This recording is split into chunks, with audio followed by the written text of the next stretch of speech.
اعوذ باللہ من الشیطان الرجیم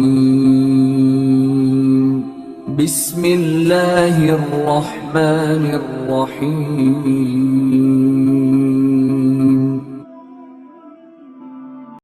حضرت ابو ہریرہ رضی اللہ تعالیٰ عنہ کی حدیث پاک ہے۔ حضرت ابو ہریرہ رضی اللہ تعالیٰ عنہ فرماتے ہیں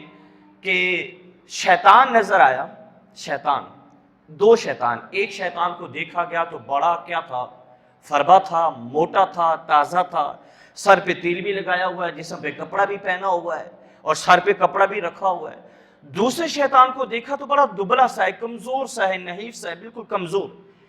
حضرت ابو ہریرہ رضی اللہ تعالیٰ عنہ فرماتے ہیں اس شیطان سے جو موٹا تازہ تھا، فربا تھا اور جس کا جسم کیا تھا جی، صحت مند تھا اور جسم کے اوپر کپڑا بھی تھا، سر پہ تیل بھی لگا ہوا تھا، سر پہ بھی کپڑا لگا ہوا تھا، اس سے پوچھا گیا کہ تو اتنا موٹا کیوں ہے؟ دوسرے سے پوچھا گیا تو اتنا کمزور کیوں ہے، دبلا پتلا کیوں ہے؟ تو جو کمزور تھا نا اس نے جواب دیا کہ میں جس بندے کے ساتھ رہتا ہوں وہ مومن ہے، وہ مسلمان ہے، وہ مومن ہے، وہ مسلمان ہے، وہ جب بھی کھانا شروع کرتا ہے تو شروع میں بسم اللہ الرحمن الرحیم پڑھ لیتا ہے، اور جب وہ بسم اللہ الرحمن الرحیم پڑھتا ہے تو مجھے طاقت نہیں ملتی کہ میں اس کے ساتھ کھانے میں شریک ہو سکوں، میں بھوکا رہ جاتا ہوں۔ اور جب وہ کپڑا پہنتا ہے تو بسم اللہ شریف پڑھ لیتا ہے،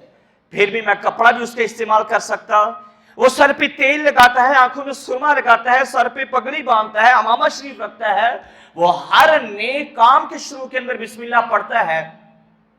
اس لیے میں اس کے کاموں میں شریک ہو سکتا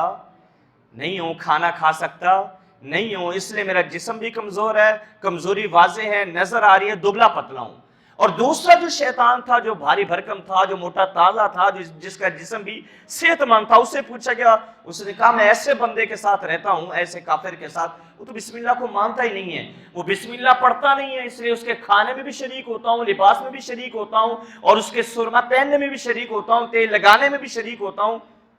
اور کپڑا رکھنے میں بھی شریک ہوتا ہوں۔ تو آقا علیہ السلام کا گویا کہ فرمان یہ ہے کہ جب بندہ بسم اللہ الرحمن الرحیم پڑھ لیتا ہے نا تو شیطان اس کے کھانے میں شامل ہو سکتا نہیں ہے، وہ کھانا کھائے گا تو شیطان شامل نہ ہو سکے گا، کپڑا پہنے گا شیطان نہ آ سکے گا۔ اگر بسم اللہ الرحمن الرحیم چھوڑ دیا، شیطان ساتھ کھانا بھی کھائے گا، کپڑا بھی پہنے گا، تیل میں بھی شامل ہوگا، اور ہر کام کے اندر کیا ہو جائے گا جی، وہ شامل ہو جائے گا، اور تم کیا رہ جاؤ گے، بھوکے رہ جاؤ گے، بے چین رہ جاؤ گے، اور برکت کیا ہو جائے گی، اٹھ جائے گی۔ اس لیے جب بھی کھانا شروع کیا جائے تو بسم اللہ الرحمن الرحیم پڑھ لیا جائے۔ تو یہ کتنی خوبصورت حدیث پاک ہے، میرے محبوب نے فرمایا کہ جو بندہ کھانے کے شروع میں بسم اللہ پڑھے گا، کھانا کھائے گا، اللہ اس کے کھانے کا حساب نہیں لے گا، اس کے کھانے کا حساب و کتاب نہیں کیا جائے گا اگر نہیں کرے گا۔ اگر ہاں یہ ہو سکتا ہے بندے کی عادت ہے بسم اللہ الرحمن الرحیم پڑھنے کی، لیکن بھول جاتا ہے، کھانا شروع کر لیا، کھانے کے شروع کے اندر بسم اللہ الرحمن الرحیم پڑھنا بھول گیا، تو اس کے لیے